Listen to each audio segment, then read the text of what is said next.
Hello viewers, welcome to my YouTube channel Pritam 360। তো viewers, আজকে আমরা দেখে নেব যে বাংলা কিউআর কোডটি আপনি কিভাবে নেবেন, কোথা থেকে নেবেন, কোথায় আবেদন করবেন এবং কী কী কাগজপত্র লাগবে আপনার বাংলা কিউআর কোডটি নেওয়ার জন্য। তো চলুন আর কথা না বাড়িয়ে পুরো ভিডিওটা শুরু করা যাক। তো প্রথমে ক্লিয়ার করি হচ্ছে আপনার এখানে দুটি ক্যাটাগরি রয়েছে মূলত। একটি হচ্ছে আপনার ব্যক্তি মালিকানাধীন কোনো ব্যবসা প্রতিষ্ঠান থাকলে এবং আপনার যদি কোনো পার্টনারশিপ আলা কোনো কোম্পানি থাকে, তো এই দুটি হচ্ছে ক্যাটাগরি। একটি হচ্ছে আপনার ব্যক্তিগত, আর একটি হচ্ছে পার্টনারশিপের আওতায় কোনো কোম্পানির মাধ্যমে।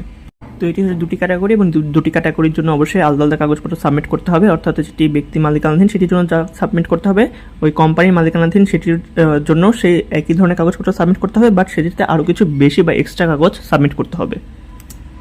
তো এই কিউআর কোডটা আপনি দুটি উপায়ে নিতে পারবেন। একটি হচ্ছে ব্যাংকের মাধ্যমে, আরেকটি হচ্ছে যে মোবাইল ব্যাংকিং সিস্টেমগুলো রয়েছে, অর্থাৎ বিকাশ, রকেট, নগদ, উপায়, এগুলোর মাধ্যমে। অর্থাৎ ব্যাংকের মাধ্যমে নিতে চাইলে তো আপনি ব্যাংকে যেয়ে আপনার কাগজপত্রগুলো সাবমিট করতে হবে এবং আবেদন ফর্ম কিছু ফিল আপ করতে হবে। আর যদি আপনি মোবাইল ব্যাংকিংয়ের মাধ্যমে নিতে চান, তাহলে বিকাশ, রকেট, নগদের যে কাস্টমার কেয়ার সার্ভিসগুলো রয়েছে সেখানে অফিসগুলোতে যেয়ে আপনি আপনার কাগজপত্র সাবমিট করে সেখানে আবেদন ফর্ম ফিল আপ করে এরপরে ওইখানে সাবমিট করবেন এবং তারপরে তারা আপনাকে কিউআর কোডটা দিবে। তো প্রথমে আমরা কথা বলি যে আপনি যদি ইন্টারনেট ব্যাংকিং বা মোবাইল ব্যাংকিংয়ের মাধ্যমে নিতে চান, অর্থাৎ বিকাশ, রকেট, নগদ এগুলোর মাধ্যমে আপনি যদি সার্ভিসটা নিতে চান, তাহলে আপনাকে কী কী ধরনের কাগজপত্র সাবমিট করতে হবে। তো মোবাইল ব্যাংকিংয়ের মাধ্যমে যদি আপনি কিউআর কোডটা নিতে চান, তাহলে অবশ্যই আপনার একটা মার্চেন্ট অ্যাকাউন্ট করতে হবে। আপনার যদি মার্চেন্ট অ্যাকাউন্ট করা না থাকে, তাহলে মার্চেন্ট অ্যাকাউন্ট এটা করে নিতে হবে। আপনি আপনার রেগুলার অ্যাকাউন্টকেও মার্চেন্ট অ্যাকাউন্ট করে নিতে পারেন তাদের অফিসে যেয়ে কথা বলে, অথবা আপনার যদি কোনো বিকাশ অ্যাকাউন্ট নাই থেকে থাকে, তাহলে আপনি ডিরেক্ট একটা মার্চেন্ট অ্যাকাউন্ট খুলে নিতে পারেন। তো এখানে একটা কথা বলে রাখি যে আপনি যদি বিকাশের একটি মার্চেন্ট অ্যাকাউন্ট খুলেন, তাহলে কিন্তু আপনার নগদ বা রকেটের কোনো অ্যাকাউন্ট খোলার প্রয়োজন হচ্ছে না।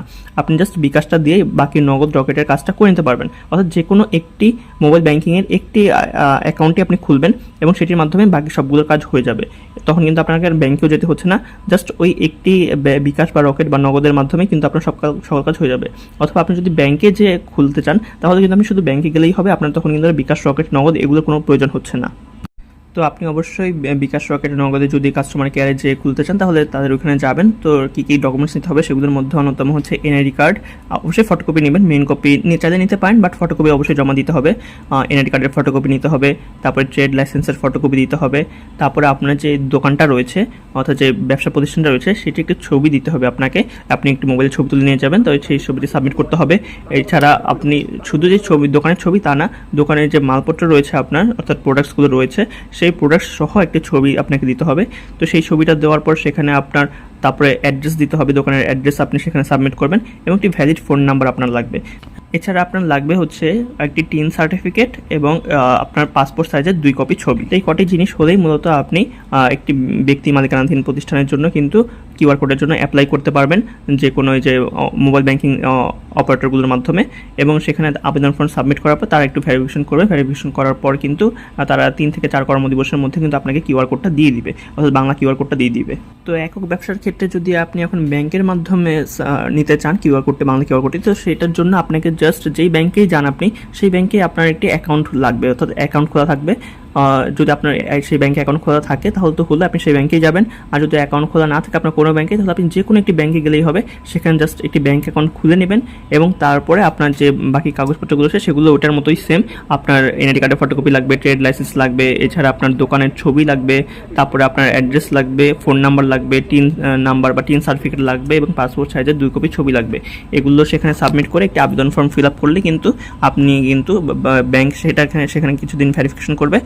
তারপরে 2 থেকে 3 বা 4 কর্মদিবসের মধ্যে আপনাকে বাংলা কিউআর কোডটি দিয়ে দিবে সব ভেরিফিকেশনের পরে। তো এখন আসি, আপনার যদি একক ব্যবসা না থাকে, অর্থাৎ আপনার যদি পার্টনারশিপের মাধ্যমে কোনো ব্যবসা থাকে কোনো কোম্পানির সাথে, তো সেখানে আপনার কী কী কাগজপত্র লাগবে। তো সেটি আপনি বিকাশের মাধ্যমে নিতে চান অথবা আপনি ব্যাংকের মাধ্যমে নিতে চান, সেম কাগজপত্রই লাগবে। তো সেটির জন্য আপনাকে যে কাগজপত্রগুলো আপনি একক ব্যবসার জন্য সাবমিট করেছিলেন বা করবেন, যেগুলো আমি বললাম এতক্ষণ, তো সেগুলো তো লাগবেই। সেগুলোর সাথে আরও কিছু এক্সট্রা কাগজপত্র লাগবে। যেমন 1 নম্বর হচ্ছে partnership deed memorandum and articles of association, এটা দিতে হবে। নাম্বার 2 হচ্ছে সার্টিফিকেশন অফ ইনকর্পোরেশনের ডকুমেন্টস দিতে হবে। নাম্বার 3 হচ্ছে বিন অথবা ভ্যাট রেজিস্ট্রেশন দিতে হবে। নাম্বার 4 হচ্ছে বোর্ড রেজিস্ট্রেশন দিতে হবে এবং নাম্বার 5 হচ্ছে অনুমোদিত স্বাক্ষরকারী এনআইডি ও ছবি দিতে হবে। তো এই সকল কাগজপত্রের সাথে আগের যে কাগজপত্রগুলো বলেছিলাম আপনি এক ব্যবসার জন্য সেই সকল কাগজপত্র সাবমিট করবেন। সাবমিট করার পর এখানেও তারা আগের মতোই ভেরিফিকেশন করবে সকল কিছু। ভেরিফিকেশন করার পর তারা 3 থেকে 4 কর্মদিবস টাইম নেবে এবং টাইমের পর কিন্তু আপনাকে যদি সকল কিছু ঠিকঠাক থাকে তাহলে বাংলা কিউআর কোডটা দিয়ে দিবে। তো ভিউয়ার্স, এটি ছিল মূলত সকল ডকুমেন্টসের হিসাব বা আপনার যে ডকুমেন্টসের লিস্ট বলেছিলাম আপনাকে দিব যে কী ধরনের ডকুমেন্টস লাগবে আপনার বাংলা কিউআর কোড নেওয়ার জন্য। তো সেটি আমি আপনাদেরকে বলে দিলাম। তবে এখানে কিছু ক্যাটাগরি রয়েছে, যেটা আগেও বললাম, আমি ভিডিওতে বলেছি। তো এখানে আপনি যদি মোবাইল ব্যাংকিংয়ের মাধ্যমে নিতে চান তাহলে একটি সিস্টেম, আর যদি আপনি ব্যাংকের মাধ্যমে নিতে চান তাহলে একটি সিস্টেম। এছাড়া আপনার যদি একক ব্যবসা থেকে থাকে তাহলে সেটির জন্য এক সিস্টেম। এছাড়া আপনি যদি পার্টনারশিপে মানে অন্য কোম্পানির সাথে কোনো পার্টনারশিপে ব্যবসা থেকে থাকে সেটার জন্য এক সিস্টেম। তো এগুলো একটু মাথায় রেখে এইসব কাগজপত্র নিয়ে যাবেন। আপনার দরকার হলে সকল কাগজপত্র যা বলছি সবই নিয়ে যাবেন। তারপরে ব্যাংক বা মোবাইল ব্যাংকিং সিস্টেমের কাস্টমার কেয়ার প্রতিনিধি আপনার থেকে তো দরকারি কাগজপত্রগুলো নেবেই, আর যেগুলো লাগবে না সেগুলো তো আপনি নিয়েই চলে আসবেন, ফেরত নিয়ে চলে আসবেন। তো বেশি নিয়ে গেলে তার ক্ষতি নেই, বাট কম নিয়ে গেলে তো পরে আরও টাইম লাগবে, আমাদের আবার নিতে হবে, এগুলো অনেক প্যারা রয়েছে। তো ফার্স্ট এটি ছিল মতো আজকের ভিডিও, সকল কিছু আপনাদেরকে ক্লিয়ার করে দিলাম। তারপর যদি কোথাও কোনো কনফিউশন থেকে থাকে অবশ্যই আমাদের কমেন্ট বক্সে কমেন্ট করে জানিয়ে দিবেন, আমরা অবশ্যই আপনার কমেন্টের উত্তর চেষ্টা করবো। তো ফার্স্ট ভিডিও ভালো ভিডিও অবশ্যই লাইক দিবেন এবং আজকে ভিডিও বন্ধুদের রাখছি। ভিডিওটিতে এতক্ষণ ধরে আমার সাথে থাকার জন্য আপনাদের অনেক অনেক ধন্যবাদ।